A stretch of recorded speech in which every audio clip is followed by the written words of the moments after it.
Three, two, one. So you can't say.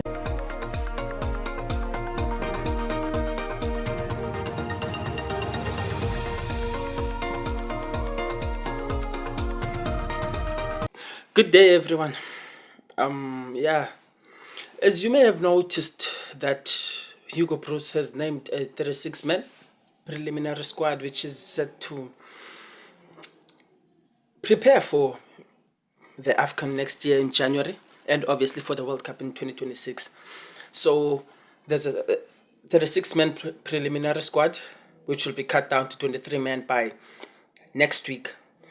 So yeah, the AFCON is set to take place in Cote d'Ivoire.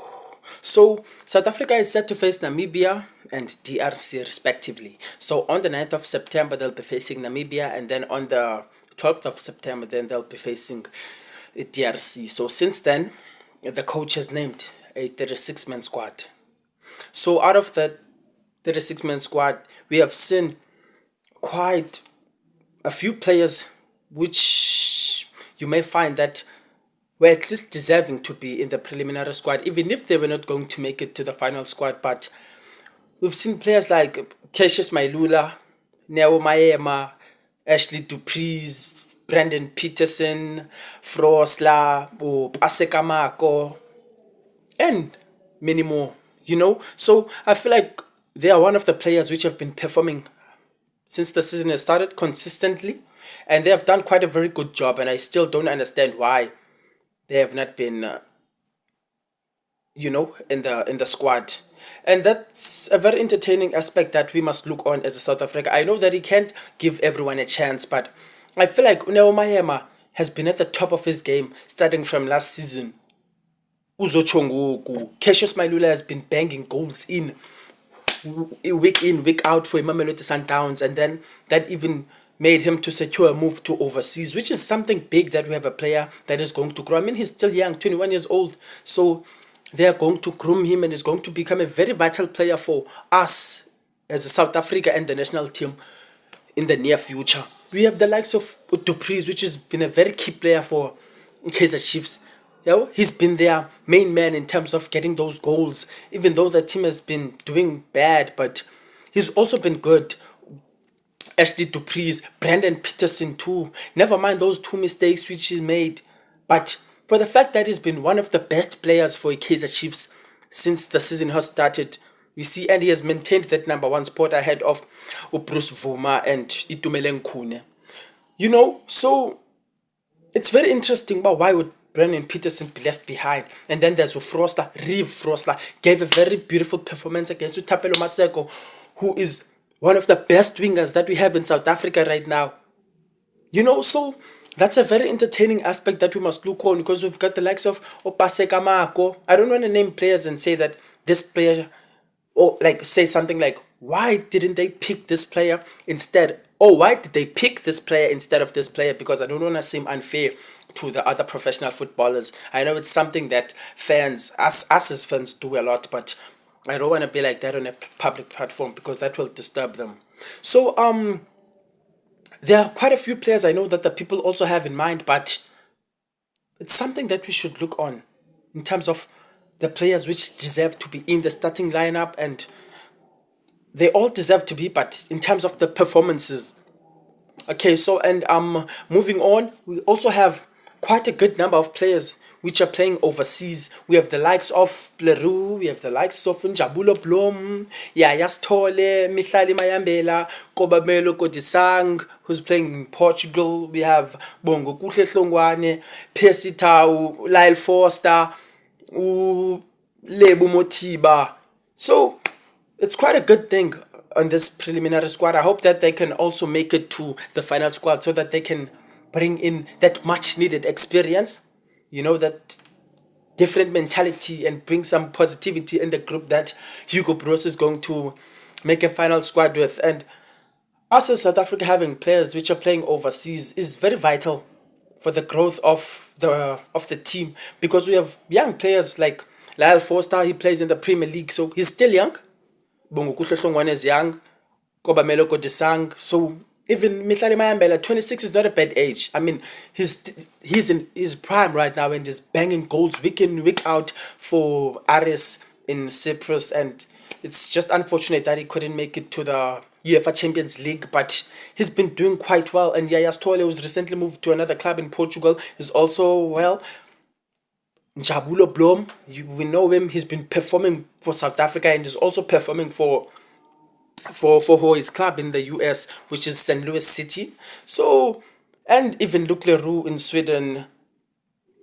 It's quite a great thing to have, and we cannot put Pesitao aside because he's a player that's playing out of the borders of South Africa. So he's also there, and you know that he's always been our main marksman as South Africa. So moving on, while we have some surprising players which were left in or out, sorry, and we also have some players which were included, but I'd only like to focus only on one player, which is Ime Okon. According to reports, it said that he has a Nigerian parent, and I don't want to be specific because I'm not sure if it's his father or mother that's Nigerian, but then he also has a parent that is also South African. So he's also the second player which has snapped Nigeria for South Africa after that under 17 player which recently did the same thing and went to the African under 17 with Amachimbos. So last season he was playing for SuperSport United in the DDC. After doing well, they won the league. They went overseas and came back. He got promoted by Gavin Hunt. And he got promoted with quite a good number of players. I think there were 4 or maybe more. But Shandray Campbell, we've seen him, is playing right here on the left wing. He's left-footed. A very good player, good on the ball in terms of, and also his vision. And I've seen that he also has a great technique and in terms of shooting and stuff. And yeah, we've also seen Uliama Diopolo and others as well. But Ime Okon has been at the top of his game. Only has 3 games under his belt so far. 1 played in the MTN 8 and 2 in the league. And you see in the league, he has played 2 matches and he finished both those matches. It's not like he started and got subbed or was on the bench and then brought on. No, he started the game and finished the game, meaning that he has 180 minutes under his belt. And then he played on the MTN 8 and unfortunately they lost to Stellenbosch and they went on to the extra time and he was taken out on the 105th minute, which is a very great thing for the lad. I believe that Gavin Hunt is giving him a very beautiful platform for him to grow in, and with the experience of Usianda Xulu, he will also help the boy, just rope him in and just give him experience here and there. So at the age of 18 years old, he is very vital for the future, a great boy to begin with. So he gets promoted to the first team, he makes his debut and then gets called up to the national team. It's a very entertaining aspect. It's something that we have to be proud of. SuperSport has to be proud of because of how they have developed the boy. I'm not sure of the head coach of the SuperSport United development, but whoever he is, I'm giving him his flowers. Credit must be passed on to him. He deserves it all for this beautiful thing that they've done to the boy, for him to grow up and to be able to be like that. But one thing that is kind of controversial is the issue of giving him Simango.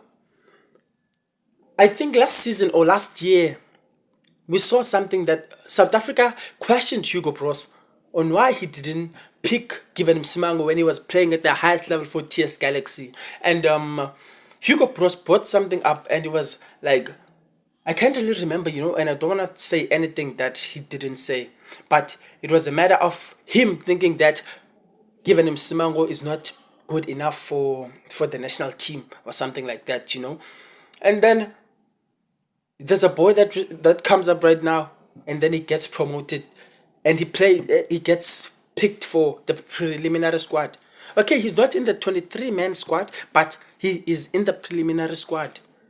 So that is something that is kind of confusing, but we don't know what the coach wants for his team, so it's kind of maybe definitely something that he saw in the boy which he didn't see and Given him Simango. But nevertheless, Given him Simango has made the 36-man preliminary squad now playing at Kaizer Chiefs. And if you remember correctly, Tim Sukazi did say that he's letting the boy leave to Kaizer Chiefs so that he can be chosen for the national team. So it's also quite a great thing that Mr. Tim Sukazi has been proven right. And going forward, looking at, in fact, talking about Mr. Tim Sukazi, his team TS Galaxy is doing well this season. Credit must be given. The relationship between the coach, which is Sid Ramovich, and Mr. Tim Sukazi is very vital for the growth of the club because they bought him in last season.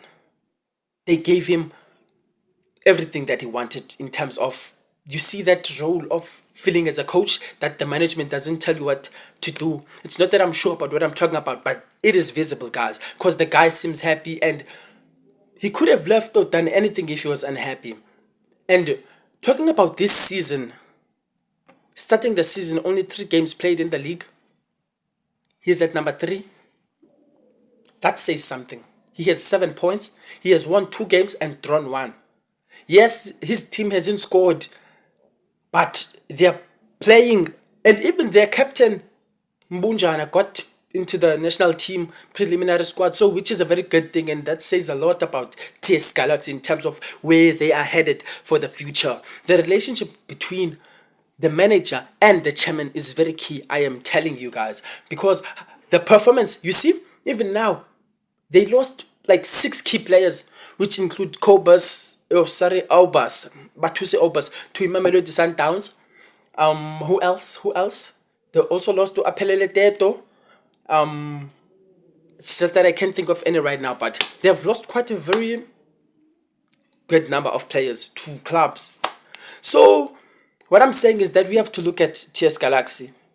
They won their first game, and I think that team scored an on goal, and then they drew their second game, and then they recently beat Kaizer Chiefs right now 1-0.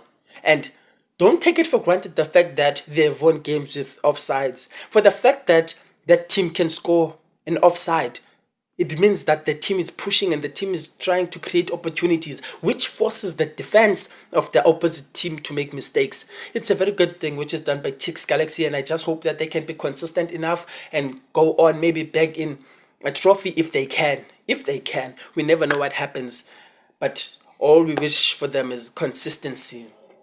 Another aspect that we have to look at is the club, which is based in KwaZulu-Natal, Amazulu. Amazulu released 15 players. Immediately after releasing 15 players, they signed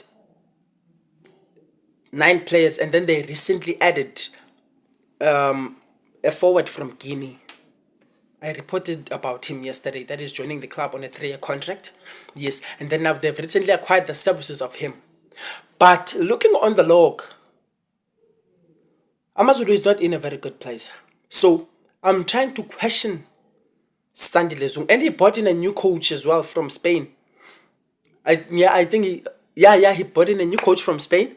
So for the fact that he released 15 players, the likes of Mhango, who were on that list of the players that got released, and right now he also brought in that boy, the boy that I'm talking about from Horoya FC, this boy from Guinea, from Horoya FC. So after bringing in this boy, he is said that he's going to let go of 4 players. I reported that too yesterday. So meaning that on top of the 15 players which are set to leave Amazulu, he's also going to loan 4 players. And he's loaning out especially Maduna, who's been a very good player for the club. I heard also that Solos is interested in him. So I don't know what Amazulu is trying to do right now, but I'm sure it can be a matter of a process which will take time. But I just hope that whatever it is that he's trying to do works out in time, because hey, we can never know. This is football, and if you're taking too much time, other teams will fill the space. We can't have the Amazulu fighting for a relegation. We cannot, because Amazulu is a club with so much history, and it's obviously one of the well-respected clubs here in South Africa. So I just hope that whatever is that Mr. Sandile Zungu is trying to do with the club works out in time, because clearing out a huge number and bringing also a huge number, that talks about reshuffling the team, bringing in a new sense of energy, new blood, and trying to. Oh, and the team also has to gel, because you can't take out a large number of players and bring in a few and then expect the team to be fine. No, the players have to get to know each other first and all of that. But he surely knows all of that, and I just hope that everything is going on quite well for Amazulu. So, yes, that's all for today. I'll see you next time.